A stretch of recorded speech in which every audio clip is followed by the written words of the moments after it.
Killzone 2 has had people talking even before the PS3 was launched. Debates about pre-rendered footage clashed with hopes that this would be the definitive PS3 game, and the results of those arguments really weren't pretty. Well, the game is finally finished and we've played the hell out of it, many times. It's time to see what all the fuss is about.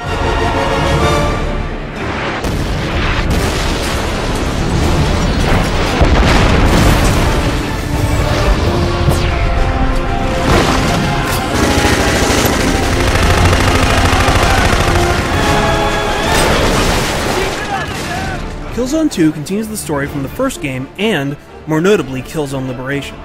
Now, you don't really have to have played those games to realize what's going on, but series fans will definitely see the connections. Some recurring characters will pop up here and there, and past events are referenced. The general setup to the game is that the ISA are convinced that the Helghast spirit has been broken, and they're now ready to launch an attack on the Helghast homeworld. You play a new character to the franchise named Sev, who's part of a special forces team called Alpha Team. Their objective is to capture the Helghan leader Visari. The story is relatively good for what it is. Rico, who's now your commanding officer, is still as unlikable and annoying as ever. But overall, the plot keeps the action moving, and there is a lot of action to be had in this game. Oh, shit! Whoa! The first thing you'll notice when you load up the game is that the graphics are incredible. Lighting, animation, and character models are all top-notch. It generally runs smoothly, but there are some hitches here and there when it's loading a new level or autosaving, or even getting to a new checkpoint. But it's really not too bad.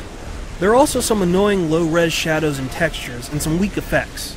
Close your eyes when you see the fugly resuscitation beam or the flamethrower in effect. But overall, you'll really be happy.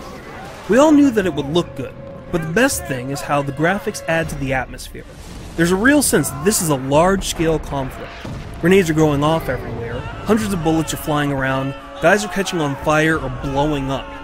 If war is chaos, this certainly is war, and you're gonna feel like you're right in the thick of things. The campaign is single player only, but it does have this interesting co-op vibe to it.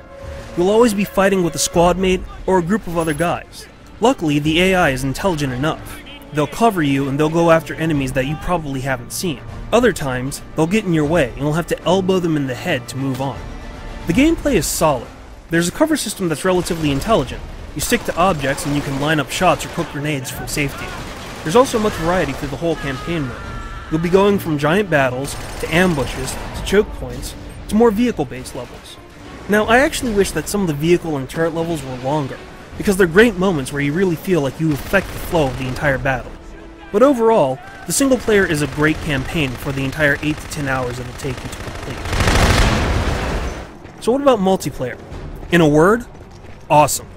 32 people can play online, and if you don't have a full map, you can add bots. The multiplayer mode is class-based, and it's insanely deep. If you kill people or you do mission objectives, you get points that lead to promotions. These promotions unlock things like guns or other classes. The 8 maps are cherry-picked to maximize chaos, and there's a squad system with a dedicated voice channel and spawning on a squad leader to get people right back into the thick of the action. It's all very well thought out. The amount of hype behind Killzone 2 may lead some people to be disappointed, but that's not really fair to the game. The fact is that this game has a great single-player campaign, an amazing multiplayer component, and looks shiny to boot. It's a great start to 2009 for Sony, and you should definitely check it out if you own a PS3. For the full written review, head over to IGN.com.